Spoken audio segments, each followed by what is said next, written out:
Today's webinar is titled Current Water Treatment and Distribution System Optimization for Cyanotoxins. We have two speakers with us today, Lily Wang and Nicholas Dugan. Lily will go first. So if you have a question for each of the speakers, you can type it in the text box located in the lower section of your screen for questions. We will answer questions after Nick's talk, so we won't ask any questions in between the two talks. So one of the good things is that we can offer a certificate of continuing education contact hours. It takes us a little bit of time afterwards to get you that certificate, but we can offer it to you. You must attend for a minimum of 60 minutes, and you must also be registered. Excuse me. Or be in a room with someone who's registered. So we will send you those certificates later. However, it may take us a couple weeks. So with that, I think we're ready to begin our webinar. Our two speakers, as I mentioned earlier, is Lily Wang and Nicholas Dugan. For the interest of time, I'll give an abbreviated intro because there's a lot to cover in today's talk. So Lily Wang, our first speaker, has been with the Office of Groundwater and Drinking Water since 2011. Before that, she has 15 years experience with environmental consulting firms. So Lily, the floor is yours.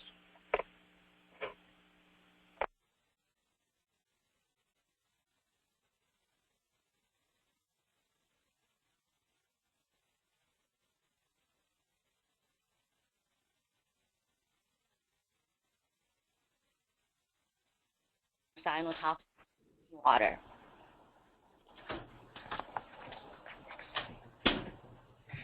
Cyanobacteria, also known as blue-green algae, occur naturally in source water, in surface water, and they can grow rapidly and multiply, forming harmful blooms. The bloom can be affected by many factors such as light, temperature, nutrient, and weather, etc. And some species of cyanobacteria produce toxin compounds that can be harmful to humans and animals, known as cyanotoxins. The most common cyanotoxins in the U.S. include microcystins, cylindrospermopsin, and anatoxin A. Cyanotoxins can cause adverse health effects if ingested from drinking water, such as liver and kidney damages and gastrointestinal distress. They may also affect the nerve system and skin. Cyanotoxins are a growing public health concern for some water systems that use surface water supplies due to the potential adverse health effect I just talked about. And an estimated 30 to 48 million people using drinking water from lakes and reservoirs may be vulnerable to cyanotoxins. You may ask me, what % of that population are served by small systems, and I don't know the answer at this time. However, because most of the small systems are served by groundwater, so it may not be an issue for you. Cyanotoxins are listed on EPA's Contaminant Candidate List 3, CCL3, and also on the draft CCL4. They are also being considered for inclusion on the EPA's Unregulated Contaminant Monitoring Rule, UCMR4. And our colleagues at Office of Science and Technology has worked with Health Canada since 2012 to develop drinking water health advisories for cyanotoxins.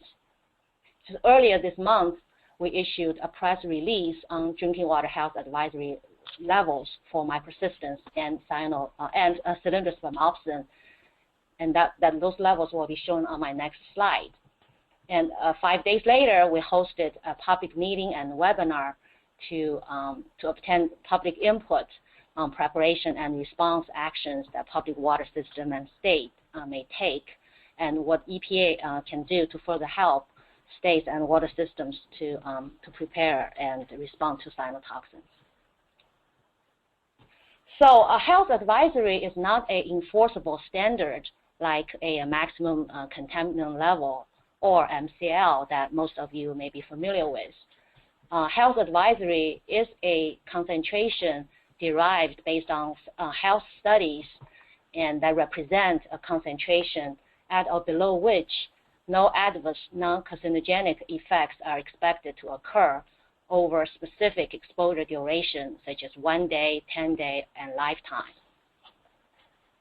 And EPA developed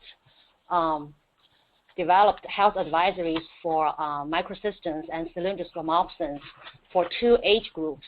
One is the bottle-fed infants and preschool children. The other is for all other age groups, and the values are shown on this table. I also listed the guidelines by WHO, the World Health Organization, because that 1 microgram per liter for microsystems is widely referenced in the literature and has been used as a treatment goal in the literature. And Health Canada, they are currently revising their guidelines of 1.5 microgram per liter.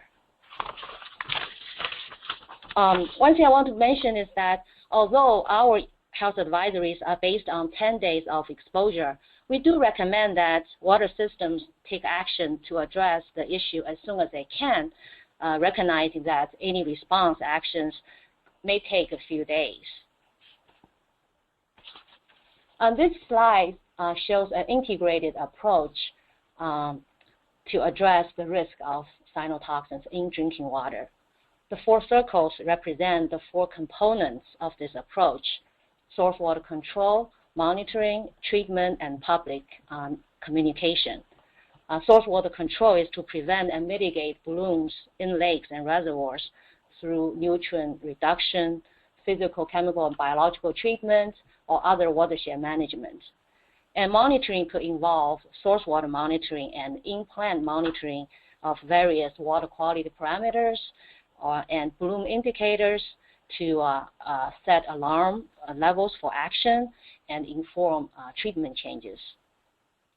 And public communication is to decide when, whom, and what to communicate when cyanotoxins are detected in drinking water or exceed the health advisory level. And treatment is the focus of today's talk, so I'm going to walk you through a few slides on the treatment.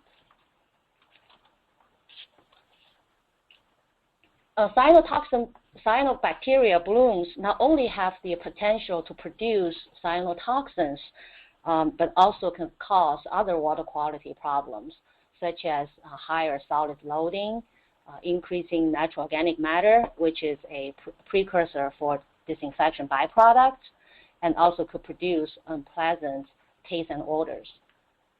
Therefore, any treatment strategies to deal with cyanotoxins must also consider these other treatment objectives listed here, such as turbidity removal, disinfection, DBP control, taste and odor control, and corrosion control. This slide was borrowed from Tom, and you may have seen this before. Basically, before we talk about any treatment for cyanotoxins, it's important to know that whether if you have intracellular or extracellular toxins in your water, because these 2 types of toxins would require very different treatment processes, as shown on this slide. On the left-hand side, the particulars are the toxins retained in the cell, and generally the solid removal process will be effective for removing particulates or intracellular toxins. And you do not want to lyse your cell, or otherwise the toxin will be released and will be more difficult to treat. So the graph on the right-hand side of the slide showing the dissolved toxins, that's the toxins released from the cell when the cell is lysed or when the cell is dead. So in general, the solids removal process are not effective, and you will require a more complex and more expensive treatment that I'll be talking about next. So this slide just shows some treatment strategies that are being used or are commonly being used or being considered by some water systems to address cyanotoxins. The first 4 strategies are can be considered as a short-term and a quick response to any cyanotoxin detections in your water. But if you have a recurring problem, and you may want to consider installing some permanent treatment, such as ozone or granular activated carbon. And I'll go over each one of those strategies in the following slides. So first, consider removing intact cells first, because a majority of toxins entering the treatment facilities are intracellular, and conventional treatment designed for particular removal is an effective barrier for intracellular toxins. So what you need to do is to achieve a higher cell removal is to adjust your existing coagulation, flocculation, sedimentation, filtration process. You could do some jar tests to evaluate the most effective coagulant dose, or pH, or some other operating conditions to help you to achieve a higher cell removal. There are some potential issues associated with cell removal. For example, it could impact on the effluent water quality, such as pH. If you use too much coagulant, that could depress the pH. That will become a corrosion control issue. Another concern has something to do with the sludge and backwash water handling, because the cells captured in the sludge and backwash water can break down and release toxins back into the water. There's a recent Water Research Foundation report indicating that the settled cells can remain viable and potentially release toxins for 2 to 3 weeks after settling out, and begin releasing toxins after as short a duration as a day. Therefore, they recommend that you consider removing sludge from your sedimentation basins on a daily basis, if possible, at least during the bloom event. You may also consider monitoring toxin concentrations in the recycled backwash water and have a contingency plan in place, such as temporarily diverting the backwash water to a sanitary sewer instead of recycling back to the beginning of the treatment if the toxin concentrations get too high. Minimizing pre-oxidation is very important, because the oxidant exposure can lead to toxin release. And the problem occurs when the oxidant dose is sufficient enough to cause the toxin release, but may not be sufficient to completely destruct or degrade the released toxins. Therefore, you may consider discontinuing pre-oxidation as the bloom peaks. And if for whatever reason you cannot discontinue pre-oxidation, you may consider using potassium permanganate, which is a weaker oxidant. And some plants, they add the PAC, the powdered activated carbon, after the potassium permanganate to absorb any released toxins. However, the one issue with this approach is that the PAC may react with residual oxidants rather than absorb the toxins. And Nick will talk more about it and explain to you his research in this area. Adding or increasing PAC, the active carbon is effective at absorbing cyanotoxins and taste and odor compounds. One advantage of PAC is that it can be added intermittently to respond to periodic or seasonal spikes of cyanotoxins. Because the removal efficiency of PAC depends on the carbon type and the concentration of natural organic matter in the water and other water quality parameters. So you may consider doing a jar test to select the most appropriate PAC type, dose, and feed point before you apply that to the full-scale plant. If you want to remove both cyanotoxins and also taste and odor compounds using the PAC, you may want to select a carbon that has a right mix of mesopores and micropores. Some systems at PAC year-round or summer, they will likely need to increase the pack dose during the bloom. In the literature, a dose of 15 to 50 milligram per liter may be needed, depending on the natural organic matter and the toxin concentrations in your water. And it's important to make sure that you have sufficient supply of carbon on hand, and also make sure that you have sufficient feed capacity before a bloom season. The issues with PAC are that they need to be removed during clarification, and they cannot be regenerated or recycled. So I mentioned jar tests several places already.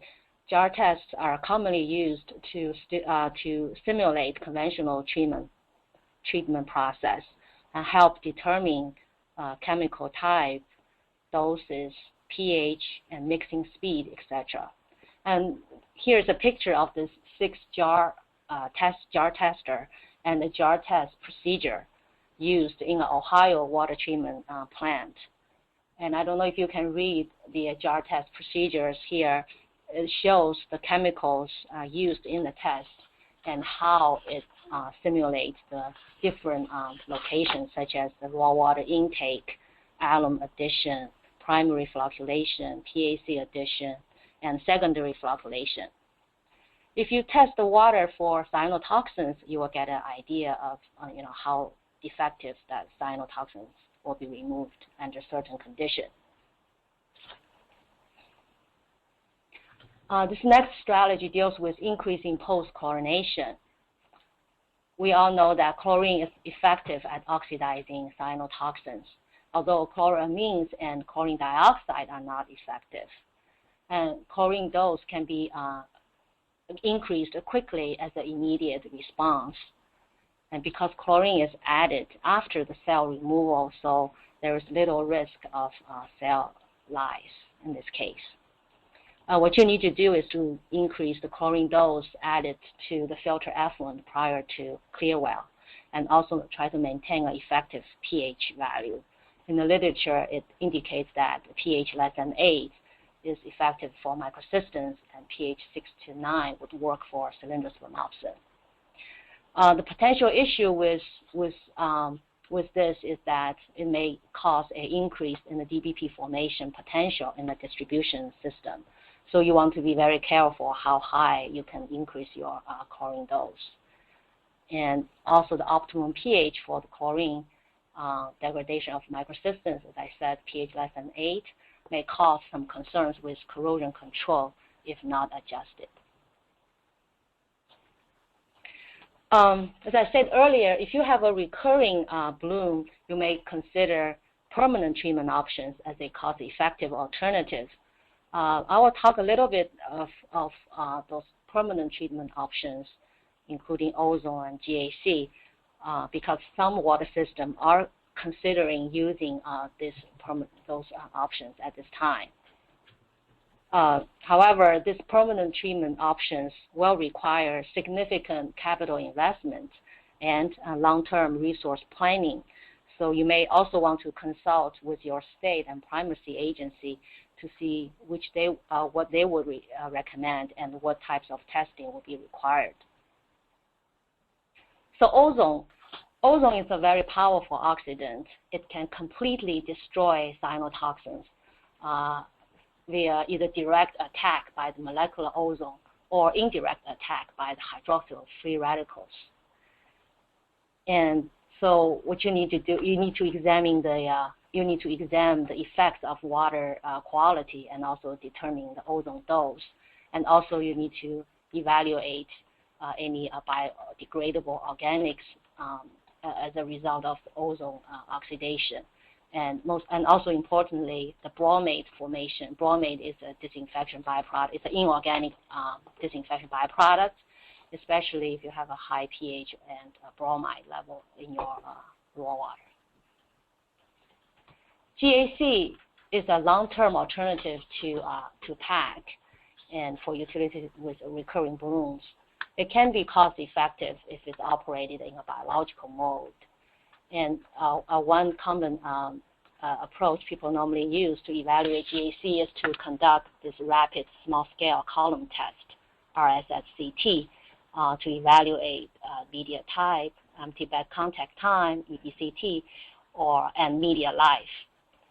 The EBCT reported in the literature range from 5 to 10 minutes, and the media life reported in the literature range from weeks to 6 months. And that's very site-specific. And also keep in mind that most of the literature, they use 1 microgram per liter, the WHO guideline, as their treatment goal. But now you might want to reconsider that and see what kind of a treatment efficiency you can get if you want to treat the water to 0.3 microgram per liter for microsystems. One of the most significant issue with GAC is the media replacement or regeneration. That can be a significant O&M cost. However, if you run it in a biological mode, which means you probably will never need to replace the media, so that will make it more cost-effective. Biological filtration. Biologically active slow and rapid sand filtration, GAC, and riverbank filtration can degrade extracellular cyanotoxins due to very long contact times and high biological activities. It is generally considered as more cost-effective than those physical-chemical treatment methods. But the potential issues with biological treatment is there are very limited full-scale studies, and you must maintain some physiological conditions. Okay, I'm going to skip this membrane and the UV with hydrogen peroxide because there are not many utilities are considering those treatment options. So this slide shows some examples of full-scale treatment data in the literature. And if you look at the treatment process, there are all kinds of conventional in combination with PAC or ozone or a PAC and all that. So if you just look at the column showing the highest finished water concentration in the middle, and you can see that most of them are below 0.3 microgram per liter. So those full-scale treatment data seem to indicate that the conventional treatment combined with additional treatment methods can achieve this 0.3 microgram per liter of total microsystems in finished water. Just to summarize, treatment for cyanotoxins is part of an integrated multi-barrier approach to address cyanotoxins in drinking water. Treatment strategies for cyanotoxins need to consider impacts on water quality and meeting other treatment objectives. Minimizing preoxidation and adjusting conventional treatment to remove intact cells should be considered as utilities' first treatment response to a bloom. And the conventional treatment combined with additional treatment methods can achieve less than 0.3 microgram per liter of total cyanotoxins in finished water. And this just lists all the key references that I used to put together this presentation. And with that, I'm going to turn it to Nick. And Nick, take it away.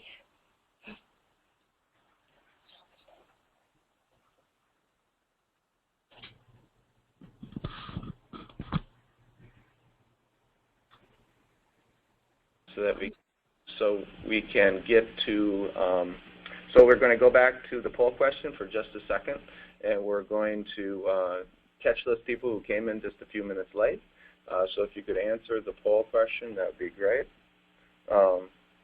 But apparently we're going right to Nick.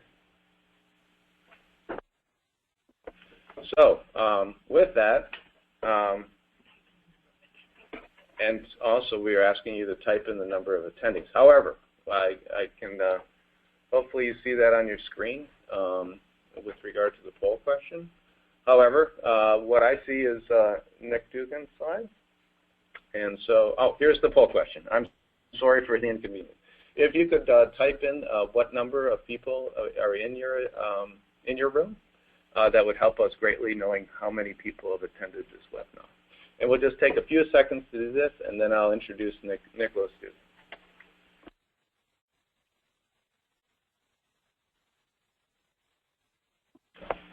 Okay, so let's go on to Nicholas Dugan's talk.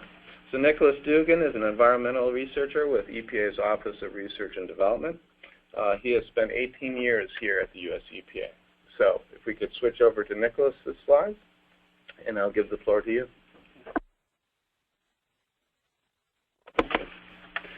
So this portion of the presentation is going to be split into two parts. And in the first part, we're going to be looking at results from data that we collected at full-scale treatment facilities on Lake Erie during the 2013 and 2014 bloom seasons. And then the second portion of my part of the presentation is we're going to be looking at the results of some laboratory studies that we did as a follow-up to what we saw during the full-scale studies. And those laboratory studies were conducted, we started those in the autumn of 2014, and they are still ongoing. So moving on to the next slide, we're going to talk a little bit about the background for the full-scale studies.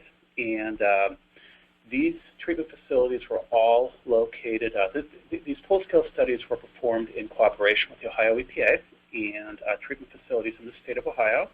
And we divided the Ohio shore of the lake into two study areas.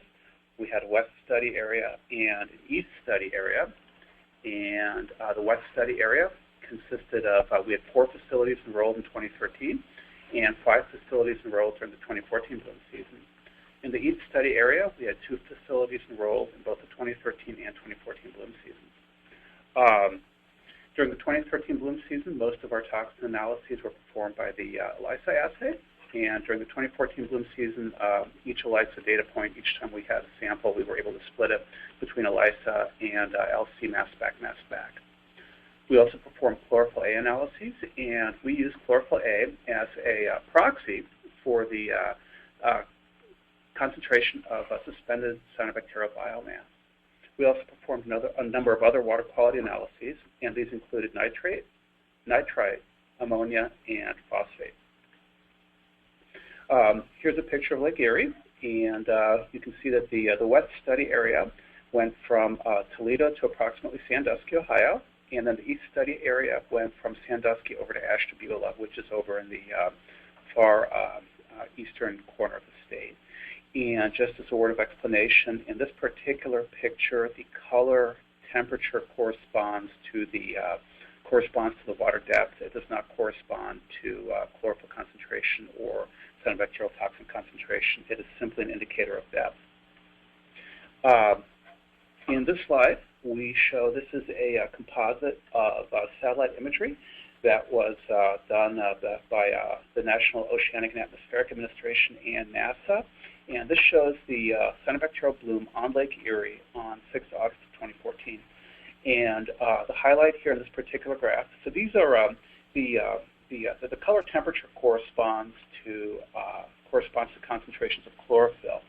And and the highlight to take away from this image is that the bloom was, for the course of the 2014 bloom season, the bloom was concentrated in the western end of Lake Erie.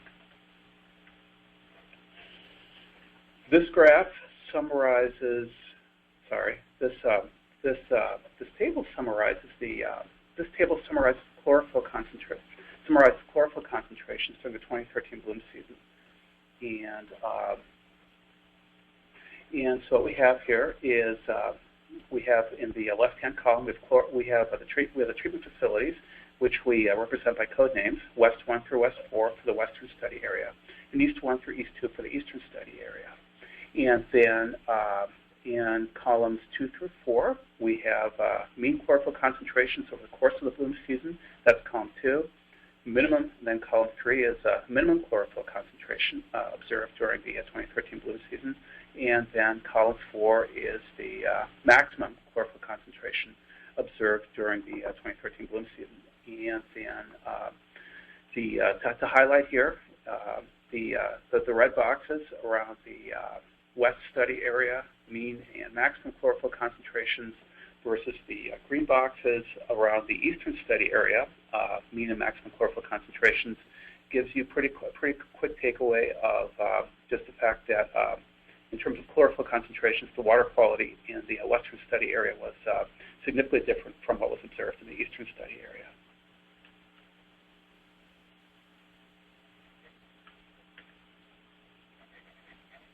I'm trying to advance my slide here.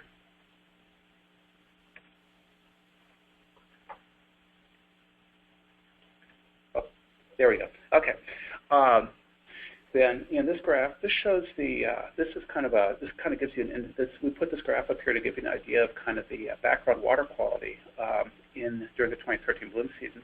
And this particular graph shows the inorganic nitrogen concentration at the plant intake during the 2013 bloom season. And we're defining inorganic nitrogen as the sum of the concentrations of ammonia, nitrate, and nitrite so the sums of the concentration of ammonia, nitrate, and nitrite. And moving down to the graph, against the y-axis, we have the total inorganic nitrogen concentration plotted as milligrams per liter as nitrogen. Then the x-axis is the month when the sample is collected.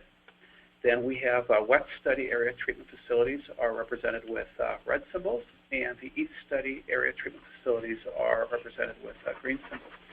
And two takeaways from this graph. First off, that the inorganic nitrogen concentrations were significantly higher in the western study area than in the eastern study area, and that we'll see a little bit later on. We'll see that the inorganic nitrogen concentrations peaked about a month prior to the peak observed chlorophyll concentrations in the western basin. This table summarizes chlorophyll concentrations during the 2014 bloom season, and just as a reminder, we're using chlorophyll as a proxy for the concentration of suspended cyanobacterial biomass. So the chlorophyll is, we start with cells that are retained on a filter, and that's the starting point for our analysis. So any chlorophyll concentrations that we see that we mentioned in this presentation are essentially referred to intracellular chlorophyll concentrations, and we're not talking about dissolved chlorophyll concentrations. Another note, so once again, this table is organized the same way as the table 2 slides previously. The leftmost column, column 1, is the treatment facility, and then we have columns showing mean chlorophyll concentrations, minimum chlorophyll concentrations, and maximum chlorophyll. And 2 items of note here under treatment facilities. During the 2014 bloom season, we added treatment facility West number 5, and then for the 2014 bloom season, treatment facility East 2 dropped out, and we added East 3. That being said, once again, focusing on the figures highlighted by the red boxes for the western study area and the green boxes for the eastern study area, we do observe there is variation in the data, but in general, cyanobacteria biomass, as indicated by chlorophyll concentrations, is significantly higher in the western study area than in the eastern study area. Then this graph shows inorganic nitrogen concentrations during the 2014 bloom season. So inorganic nitrogen, once again, is defined the same way, some of ammonia, nitrate, and nitrite concentrations. And once again, looking at the actual data, we see that the western study area chlorophyll concentrations are, as a rule, significantly higher. No, not chlorophyll. Nitrogen concentrations are significantly higher in the western study area than what we saw in the eastern study area. This graph shows this graph kind of highlights the variability in bloom dynamics from bloom season to bloom season. And what we're showing here is chlorophyll concentrations at the plant influent for treatment facility West number 2 as a function of time. And we're showing that for the 2013 bloom season is the black squares, and the 2014 bloom season is represented by white squares. Chlorophyll concentrations are represented on the y-axis in micrograms per liter. Time is on the x-axis. And the highlight in this particular graph is that during the 2014 bloom season, the chlorophyll concentrations peaked about a month earlier than it did during the during the 2014 bloom season. Chlorophyll concentrations peaked about a month earlier than they did during the 2013 bloom season.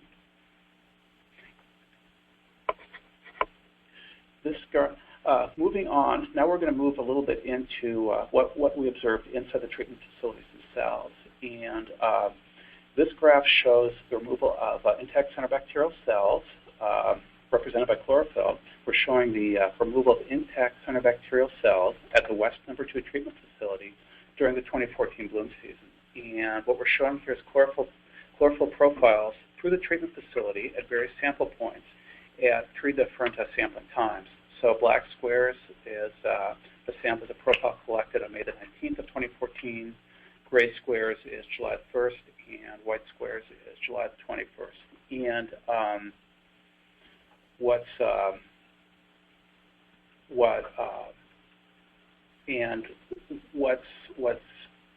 we really want to show, really highlight in this particular graph is the absolute criticality of what's going on in your coagulation and flocculation and sedimentation process. Because what this graph shows is if you compare the raw chlorophyll concentrations in the raw plant intake water to the chlorophyll concentrations observed in the clarifier effluent, we can see that in this particular case we've got 1, 2, almost 3 orders of magnitude of cell removal was accomplished. What was accomplished by the time the water got to the clarifier weir. And so once again, it's just we really want to drive home the fact that good control of coagulation, flocculation, and sedimentation is pretty critical to minimizing the loading on your filters and also making sure that your filters are operating as effectively as possible. The next slide. This slide shows some numerical summary data from the 2013 bloom season, and this is treatment facilities West 1 through West 4 plus East 1, and this shows the percentage of cyanobacterial cells that were removed during the bloom peak sampling event. So this is percentage removals from plant influent to the clarifier effluent, and you can see that in each case in each case we observed at the very least 1 order of magnitude removal in cell removal from plant influent to clarifier effluent, and in several cases we saw 2 orders of magnitude removal from plant influent to the clarifier effluent. This slide shows the propagation of cyanobacterial toxins through the West 2 treatment facility during the 2014 bloom season. And in this slide, this graph shows the toxin propagation as measured by the ELISA assay. We have total toxin concentrations, so this is intracellular plus extracellular, in the represented by blue triangles, and we have the extracellular toxin concentration. So this is what passed the filter. So it's a toxin that was in solution, and that's represented by red triangles. We have toxin concentration in microgram per liter against the y-axis, and then we have sample point in the treatment plant against the x-axis. And two things. There's a couple of highlights in this graph. The first is take a look at the raw plant intake water and notice that the extracellular concentration by ELISA is essentially non-detectable, and it's very close to the detection limit. And then look at look how much toxin. So all the toxin in the plant intake is essentially bound up inside the cells. Then after permanganate addition, we find that the toxin, a very large proportion of the total toxin load, a very large proportion of the total toxin now exists as extracellular toxin. And then we see, after the observed toxin release following permanganate addition, we see removal through various stages of the treatment process until we did not see detectable concentrations of toxin by the ELISA method in in the plant tap. This next slide shows the same sample profile in the same treatment facility, and this is toxin concentrations measured by LC mass spec mass spec. And once again, looking at LC mass spec mass spec in the plant influent, all the toxin exists inside the cytobacterial cells, and there is little or no toxin in solution. Following permanganate addition, we find a significant release of toxin into solution, and a significant portion of the total toxin burden now exists as extracellular toxin. Following powdered activated carbon addition, we do see decreases in extracellular toxin concentrations following powdered activated carbon addition. And then we see significant removals of cell-bound, and then by the time we get to the clarifier effluent, toxin concentrations are very low, and any toxin that exists is, for the most part, extracellular toxin. So the toxin that exists inside the cyanobacterial cells has been removed in the particular control processes.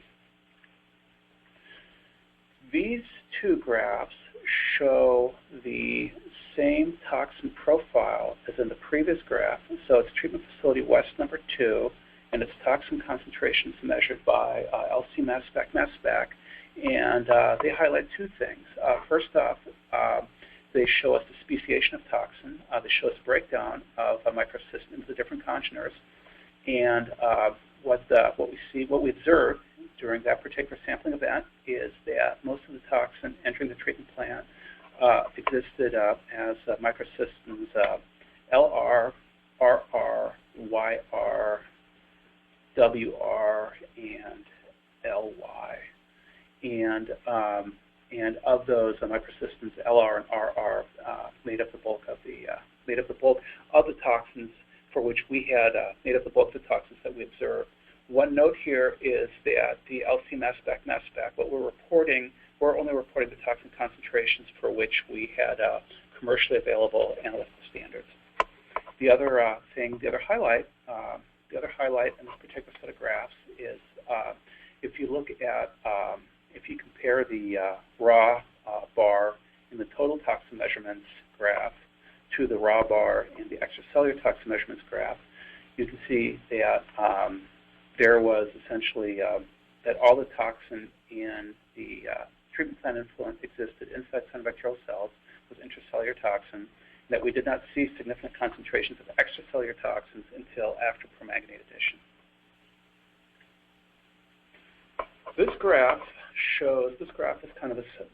This table is a summary table, and this is a summary of results for the 2014 bloom season for the Western Basin treatment facilities. What we did here is we used the total toxin concentrations as measured by ELISA as essentially a flag for when we would go back and look at toxin concentrations by LC mass spec mass spec. And the threshold that we used was 1.4 micrograms per liter total toxin concentrations by ELISA, and that's column number 5. And so, if you look at total toxin concentrations as measured by ELISA, those varied anywhere from 1.4 to approximately 72 micrograms per liter. And then in the next column, in column 6, we have the corresponding total toxin concentration by LC mass spec mass spec. And then if we jump around just a little bit, we have extracellular toxin in the third column. We have extracellular toxin concentrations as measured by the ELISA assay, and then we have in the fourth column we have extracellular toxin concentrations as measured by LC mass spec mass spec, and in the first column we have chlorophyll concentration. So that gives you an idea of what the total cyanobacterial biomass was in the influence for these treatment facilities during what was essentially the bloom peak. So the one thing that really caught our attention during these full-scale studies was the release of toxins in a solution after the addition of potassium permanganate. And so we decided that was where we would look first in some follow-up bench-scale studies.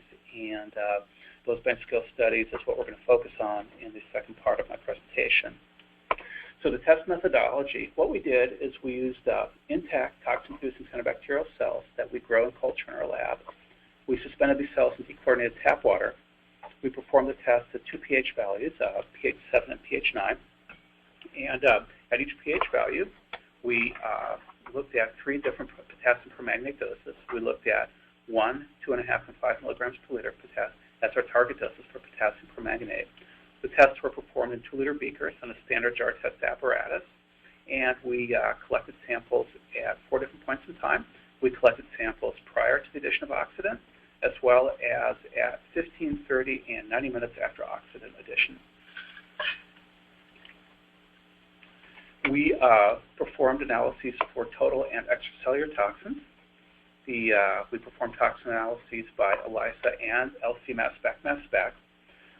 We also performed a cell integrity assay at each sampling time and for each sampling event.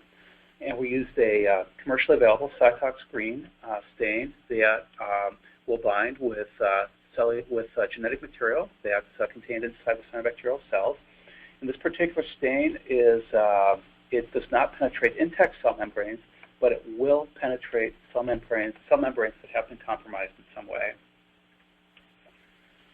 This graph shows how we did. This graph shows time profiles of potassium permanganate for the 3 tests that we ran at pH 7. So when we had a target of 1 milligram per liter potassium permanganate, that's our initial concentration.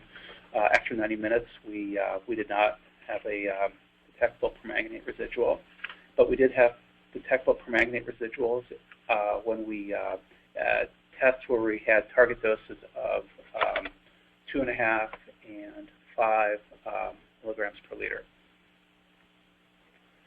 This graph shows, in this graph we're showing release of toxins from the cells into solution at pH 7 with a 1 milligram per liter target potassium permanganate dose.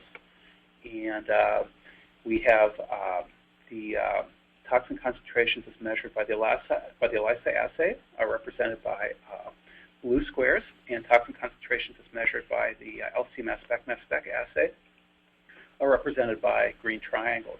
And toxin concentrations are represented in micrograms per liter against the y-axis, and time is on the x-axis.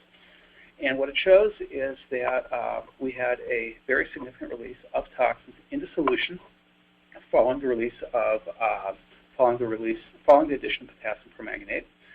And then after the initial 15 minutes, toxin concentrations remained relatively stable as measured by ELISA, and they increased slightly as measured by the LC mass spec assay.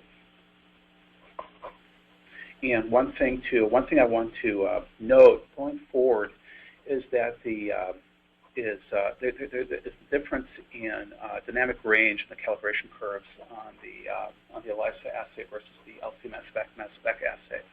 So in the ELISA assay, the dynamic range in toxin concentration, the range in the calibration curve goes from about 0.15. The calibration standards provided by the manufacturer go from 0.15 to 5 micrograms per liter, and in the LC mass spec assay, our calibration curve runs from about 0.05 up to about 50 micrograms per liter. So, so what that means in practice is that these, when we're looking at high concentrations of toxins as measured by the ELISA assay, we're looking at pretty significant, often we're looking at pretty significant dilution factors to get those samples into the range of the calibration curve. And so, because we have to dilute, sometimes we definitely lose some detail in the ELISA assay that we are able to resolve with the LC mass spec.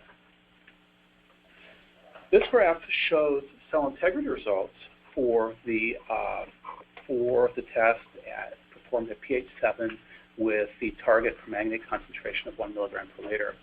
And what this shows is that, let's see, we've got cells with compromised membranes are represented by, so the concentration of cells with compromised membranes is represented against the, is represented by red symbols, by the red squares, and the total concentration of cells, so these are cells with compromised membranes plus the cells that do not have compromised membranes, those are represented by green symbols, and they're represented against the y-axis, and then we have time on the x-axis. What this shows is that after permanganate addition, we've seen an increase in the number of cells with compromised membranes.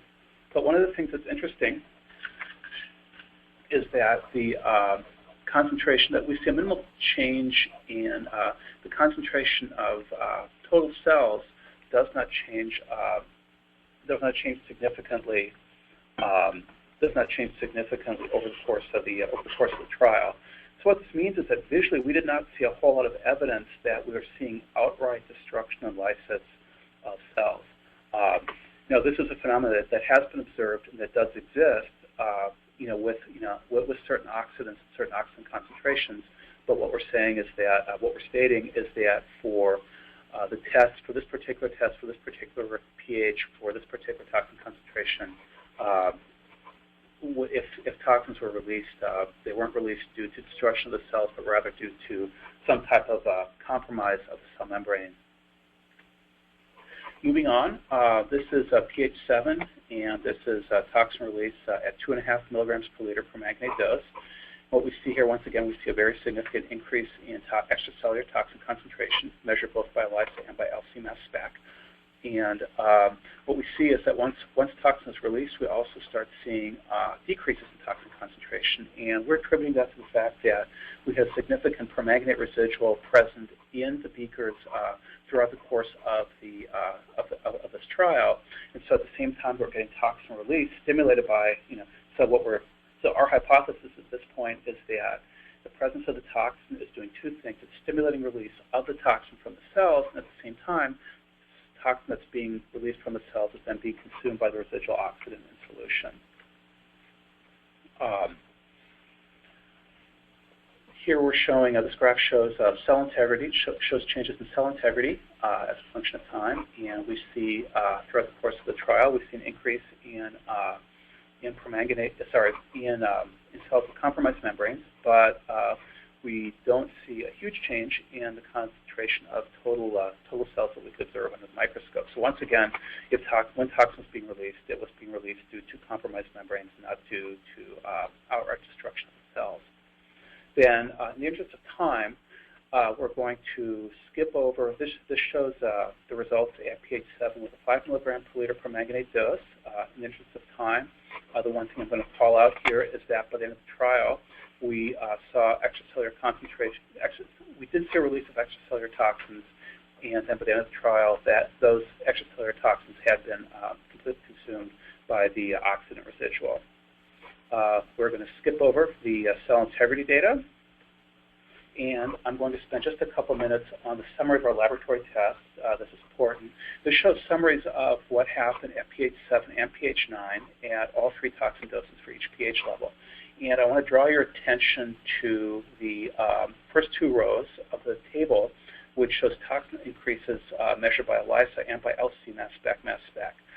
And I want to highlight, this is really important, is that the numbers in this particular case, okay, for these 2 rows, the numbers in the cells represent the relative increases in extracellular toxin concentration versus the observed baseline. So, for example, at pH 7 with a 1 milligram per liter oxidant dose, the number 21 means that, the way you interpret the number 21 is that the peak extracellular toxin concentration following oxidant addition, the peak observed extracellular toxin concentration is 21 times higher than the observed extracellular toxin concentration prior to the addition of oxidant. Then just real quick, looking at, and so that's the case for rows 1 and rows 2, so by LISA and by LC mass spec. Then moving on to the last 3 rows, in rows 3 and 4, we have total toxins measured by ELISA, so that's intracellular plus extracellular in micrograms per liter. And then the last row shows the chlorophyll A concentrations prior to oxidant addition. So highlights from the laboratory tests. We did observe increases in extracellular toxin concentrations at all oxidant dose and pH combinations. We observed increased concentrations of membrane-compromised cells at all dose and pH combinations. We did not, in our studies, observe any conclusive visual evidence of outright cell lysis or destruction. Moving on to conclusions, in the full-scale studies, the majority of toxins in the drinking water treatment plant influence were intracellular. Also, we observed increases in extracellular toxin concentrations, along with moderate decreases in total toxin concentrations following permanganate addition. Then we performed follow-up laboratory tests to support the observation of, to get a little bit deeper into this idea of toxin release following permanganate addition. Our jar test during the laboratory follow-up studies, the LC mass spec, and ELISA results tended to show comparable relative changes in toxin concentrations. Based on the data that we've generated in the lab, it's our feeling that if you're going to implement increased permanganate concentrations at the full scale, it's something that should be undertaken with very significant degree of caution. And that includes a consistent program of toxin sampling around the point of permanganate application, and also to have a contingency plan in place should you observe increased extracellular toxin concentrations following a permanganate addition. This concludes my presentation, and I'm really grateful for everyone's attention, and I think at this point we're happy to answer questions. Well, thank you, Nick, and thank you for Lily for the first talk. This is Tom Smith. We're ready. I'll be the moderator for the questions. So we have one thing. As I mentioned earlier, we're not going to throw up the poll on the screen. However, if you haven't logged in how many people were in your room, please put that into the chat response in the little bank to the right on your screen. That would be helpful to us for a great deal. So we're ready for questions, and Ryan Albert from the Office of Groundwater Drinking Water will be present also to help answer questions if needed.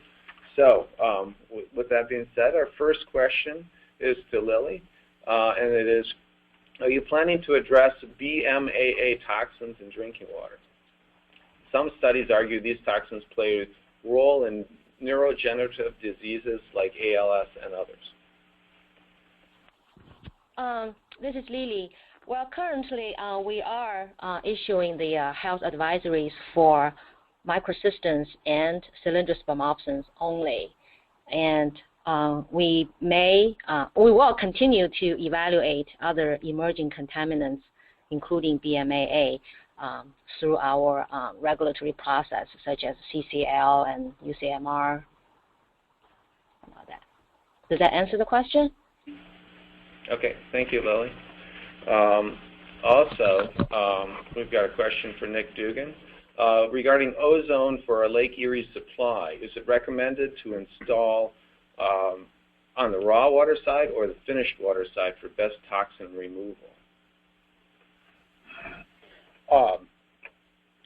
There's currently one treatment facility on Lake Erie that has ozone installed, and they have their ozone contactor installed prior to their clarification process. And when they've got everything under control, they're seeing very good, they're seeing excellent control of cyanobacterial toxins. And so that being said, there's advantages to both, but if the process is properly designed and sized and operated, it's going to the installation of ozone is going to yield benefits both when it's installed, both prior to clarification and or in the filter influence. Okay, great. Thanks, Nick. This is a question for Lily. We're interested in UV technologies and peroxides and also membranes. Could you speak about them shortly? Sure. Let's look at my slide that I skipped, slide 18, showing the membrane and the UV with hydrogen peroxide.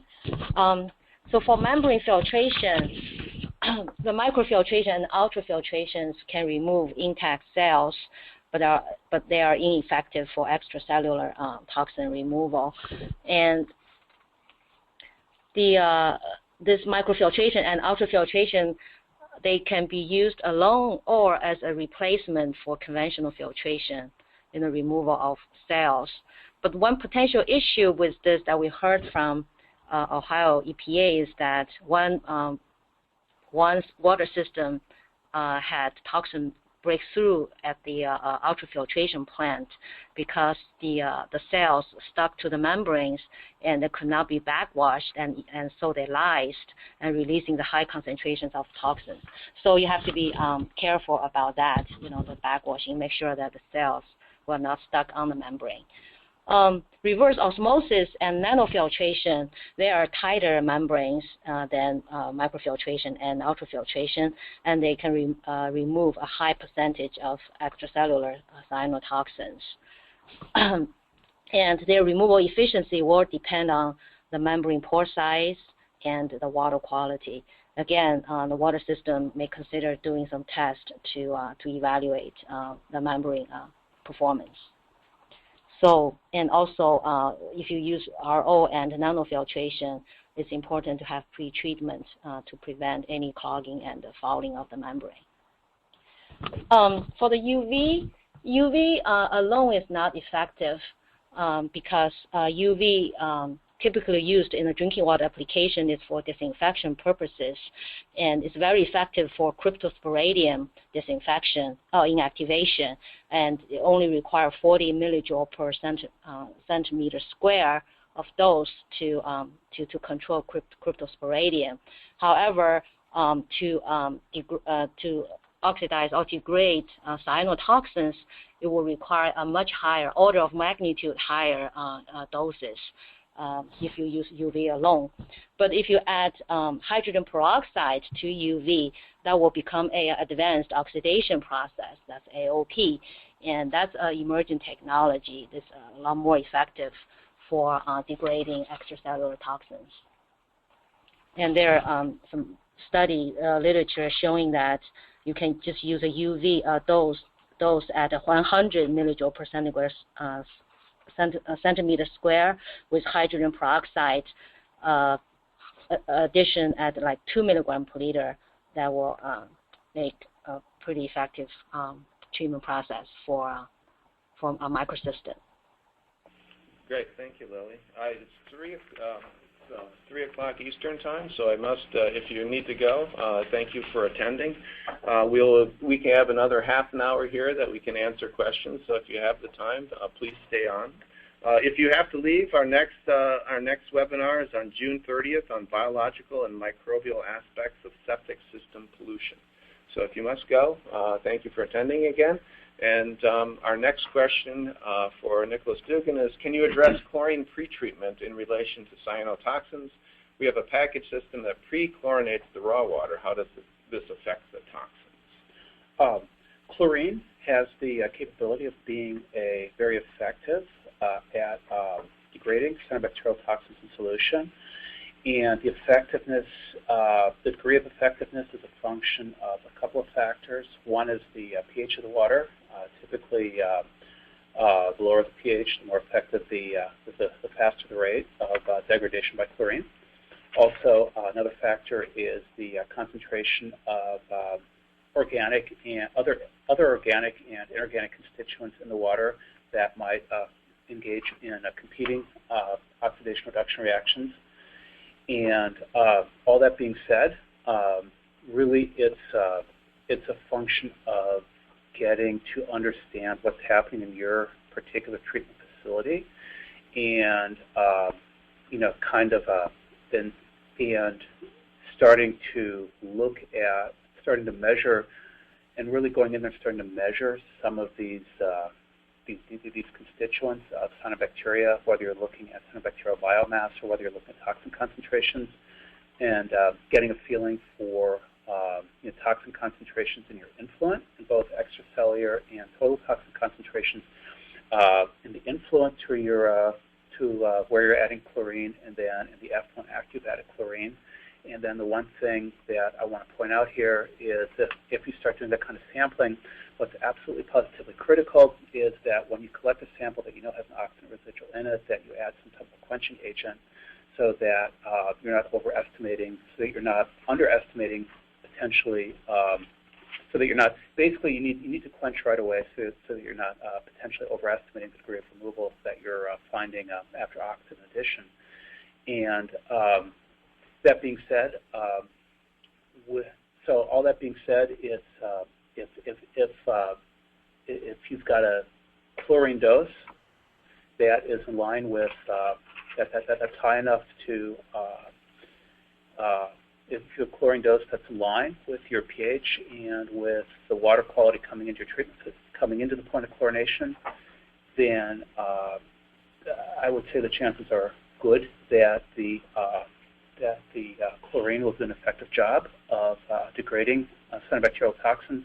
But once again, you are operating under a constraint that you don't want to add so much chlorine that you're potentially bumping up against the limits, against the disinfection byproduct limits that are imposed under the Stage 2 DBP rule. Okay, thank you, Nick. Here's a question for Lily. A question about regulations. Why are there no regulations yet? All right, thanks, Tom. This is actually Ryan Albert, and I'll address that one. What Lily presented the values for first were health advisories that EPA is currently developing, and we're hoping to have those health advisories out here, I'd say by the end of June or sooner. And health advisories really describe non-regulatory concentrations of drinking water contaminants at which adverse health effects are not anticipated to occur. Now, what the questioner is asking is why hasn't EPA developed regulations? And as Lily mentioned, we have put cyanotoxins, including 3 specific cyanotoxins are called out, microcystin, cylindrospermatoxin, and amatoxin A, onto our CCL list, which is the start of the process by which EPA starts to consider whether regulating an emerging contaminant is appropriate. There'd be several other steps that EPA would take first before we'd go down a regulatory process, and if we were to go down those paths, they would involve time for public input and then also allow the science to develop in other areas. So the short answer is EPA is currently producing these health advisories to be responsive to stakeholder and community requests for additional guidance from EPA. Were we to go down the route of regulations, that would be something we'll continue to evaluate with, but would be a much longer term effort that would allow for public input in the future. Thank you, Ryan. Okay, next question is for Nick. There's a couple questions on the western versus eastern basin of Lake Erie. So why does the western side of the lake have more HABs than the eastern, and what are the phosphate levels in the western versus eastern side of the lake? Let's start with why we see increased cyanobacterial activity in the western versus the eastern basin. And we think there's a couple of things going on. One is that the western basin is much shallower than the eastern basin, and it's warmer. Secondly, the western basin is where the Maumee River discharges into Lake Erie, and that's also where the St. Clair River discharges into Lake Erie. And the Maumee River especially drains very intensely farmed parts of the Midwest, and so that's where so the bulk of the nitrogen and phosphorus loadings that we see in the western basin, a very large proportion of that comes from the Maumee River. With regard to phosphate concentrations in the western versus the eastern basin, we looked at those and we did not see the kind of differences in the phosphate concentrations in the western versus the eastern basin, as we saw in the inorganic nitrogen concentrations. We're not exactly sure why, but we just didn't see any real significant differences. Okay, great. Thanks, Nick. This is a question for Lily. What is DMAA? DMAA is just another cyanotoxins, but currently we're not evaluating the health effects of DMAA. The earlier question about the BMAA, I mean, they are just another type of cyanotoxin. All right, thank you, Lily. The next question, we have a number of questions about the difference. Why the big difference between LC-MS-MS and ELISA results? So I'll hand that one to Nick. The one definite reason for the differences is that the ELISA assay that we used for our full-scale and laboratory-scale studies is one that looks at that will capture all of the is capable of capturing all of the microcystin congeners. So it is, for all intents and purposes, truly a measure of total microcystin concentrations. And for the LC-MS spec, for the LC-MS spec, we were quantifying only those toxin congeners for which we had commercially available standards. And for the data that we showed for the 2014 bloom season and for the follow-up laboratory studies, that was a total of 9 toxin congeners. So we're showing just, so part of the reason for the difference is we're just, it's a smaller, we're looking at only a fraction of the pie, so to speak.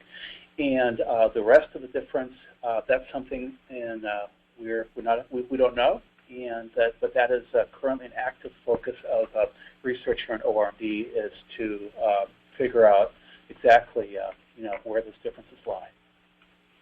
Okay, great, Nick. We've got another one for you. I don't know if you covered this one previously. How are the chlorophyll concentrations measured? Chlorophyll concentrations, what we do is we run a known volume of water through a glass fiber filter, and so then the intact cyanobacterial cells are retained on the filter, and then we take that filter and we put it through a cell disruption step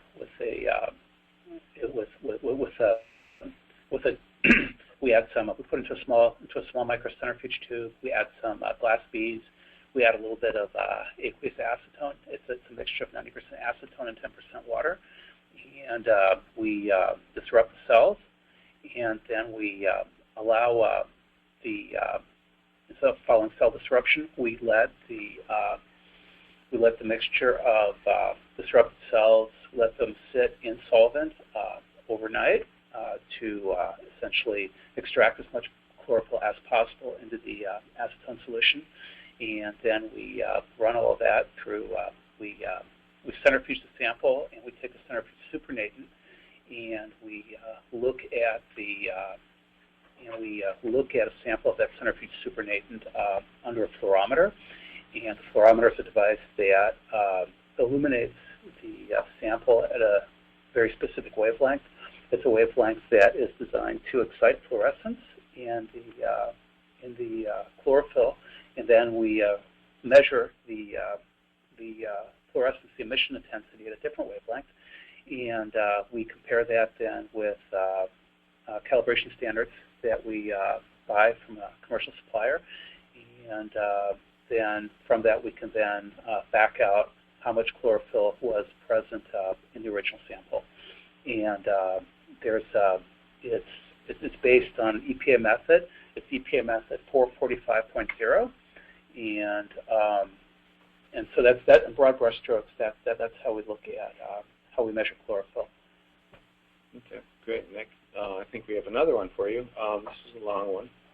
Has there been any toxin removal study data done with inline or direct filtration facilities? I'd imagine that lower pre-chlorine oxidation doses would help maintaining intracellular toxins intact and removed during filter backwashing. With inline direct filtration plants, the increased chlorophyll concentration would normally shorten filter run times, and increased chlorine helps increase run times. So imagine doing this with released toxins.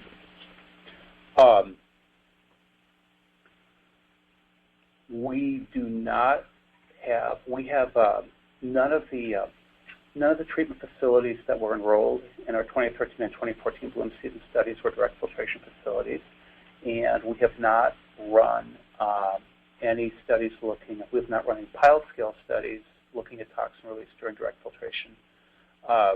That being said, if you're running a direct filtration facility and you have a cyanobacterial bloom, you're definitely increasing the probability of shortened filter run times, and then the pre-chlorination would, you're definitely running, depending on what else is in your water to react with the chlorine, and what your chlorine dose is, and what your initial burden of toxin-containing cyanobacterial cells is going into the treatment facility.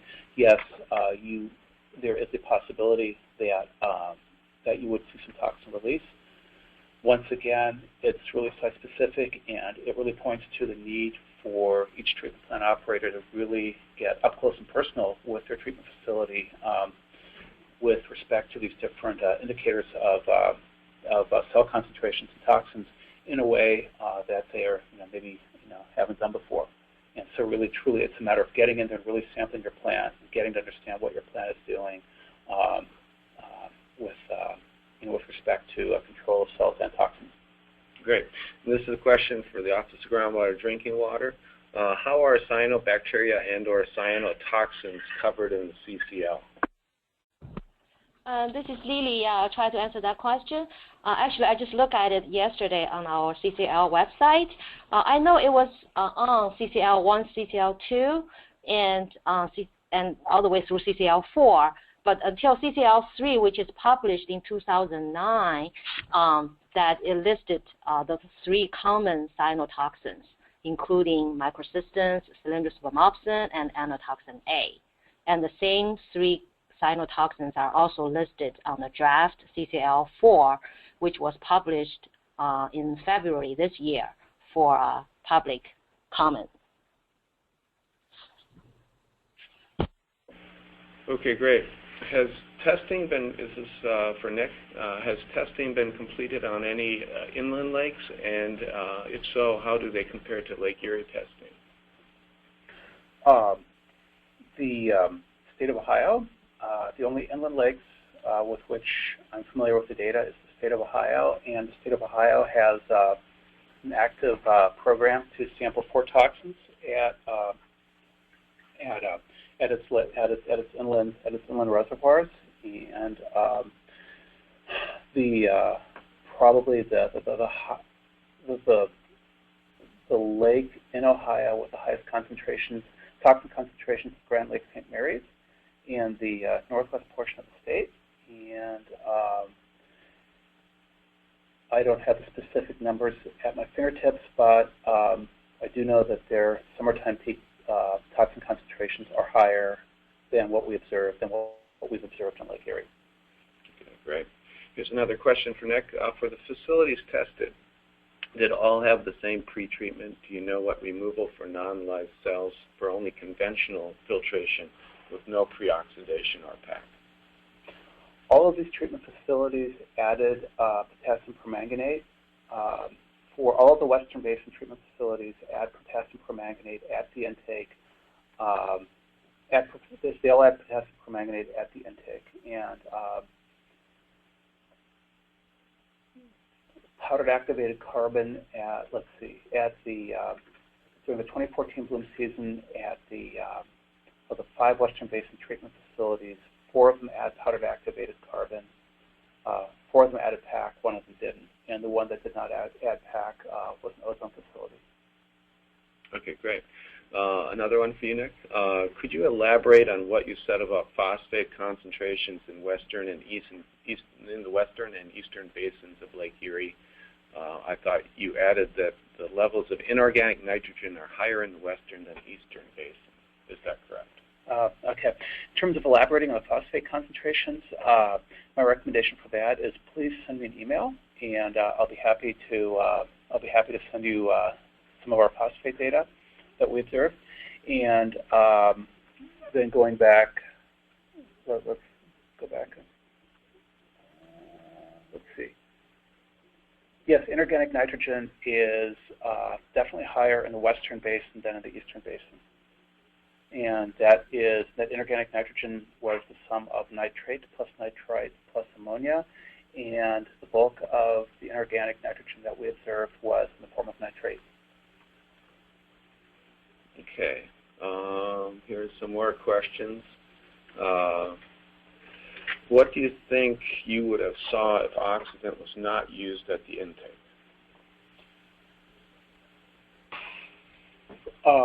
If there was no pre-oxidation, based on our experience with the full-scale facilities, based on our experience with the full-scale sampling project and with our laboratory follow-up studies, I would have, and if hypothetically no pre-oxidant was used, then I would expect that the majority of the we would have expected to see decreased release of toxins into solution, and we would have seen the majority of the toxin burden being removed by the time we got to the clarifier effluent.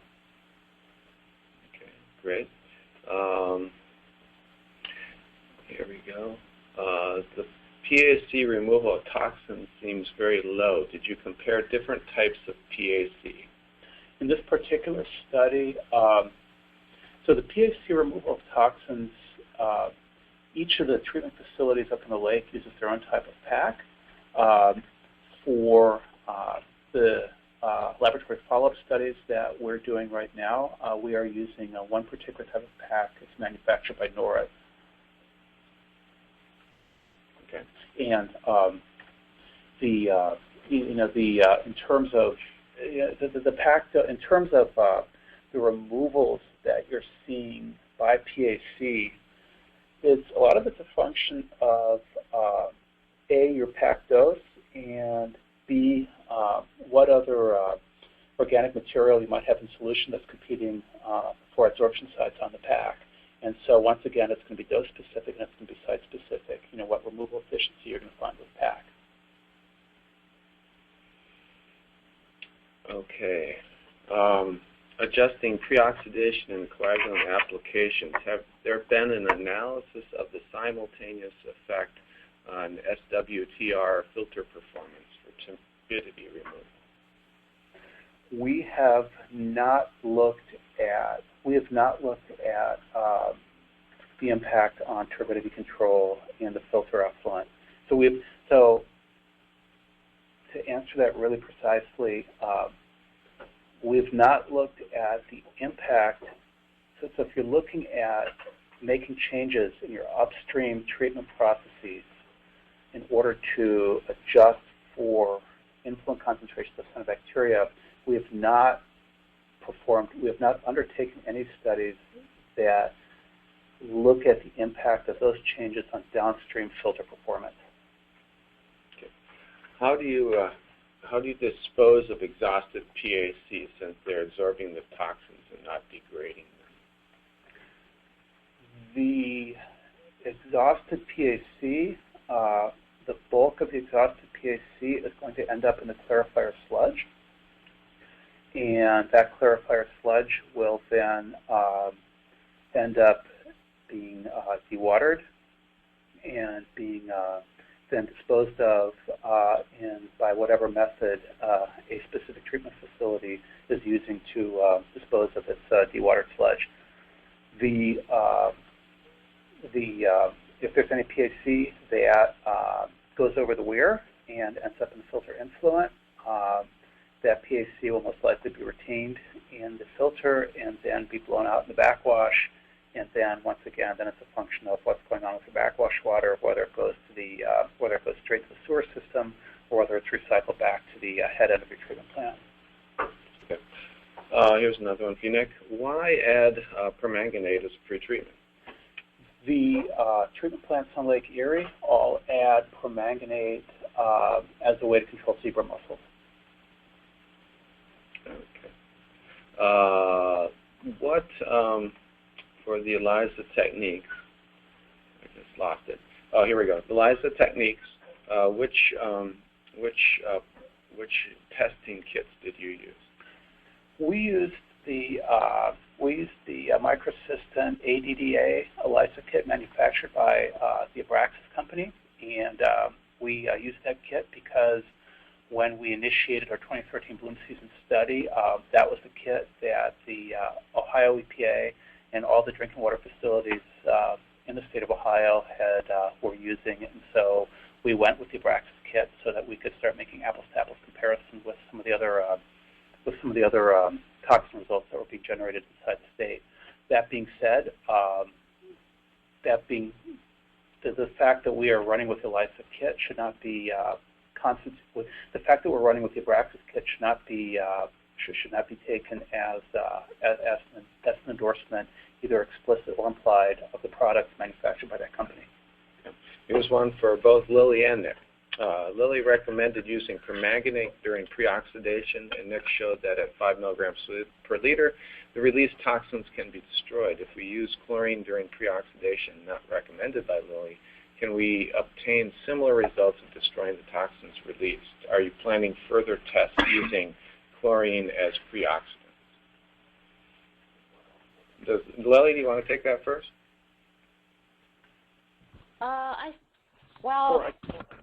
I think the information I provided is really based on those peer-reviewed literature that I provided in my key reference slide. So I know Nick has done some research. So it's just, I guess it may have something to do with the particular the cyanotoxin or the cyanobacteria you're dealing with. And whether 1 milligram per liter of potassium permanganate would cause the cell release, or whether that's 3 or 5 milligram per liter. I don't have any other insight into this.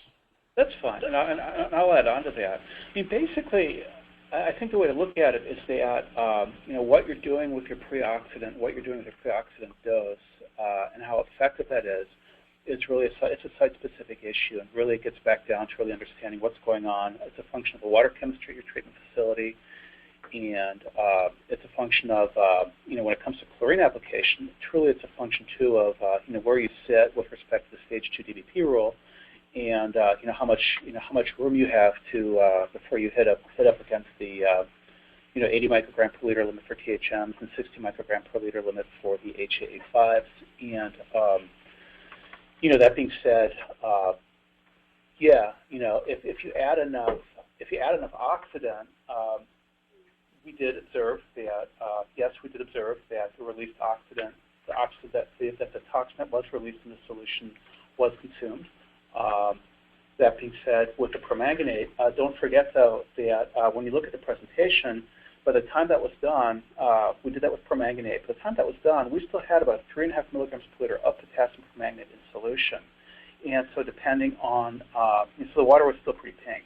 And so depending on how your treatment facility, how much attention time you have in your treatment facility, and then how far, how much attention time there is between your plant tap and your first consumer, you don't want to put yourself in a situation where you're putting pink water out in the distribution system. So all these things really have to be kind of kept in mind, when you're deciding what oxidant to use and what your oxidant dose is. Okay, great. Thanks, Nick, and thanks, Lily. Outstanding talks. And that concludes our webinar series, so thank you so much for attending. And stay tuned on June 30th, where we will present biological and microbial aspects of septic system pollution. Again, thank you very much for attending, and that concludes our webinar.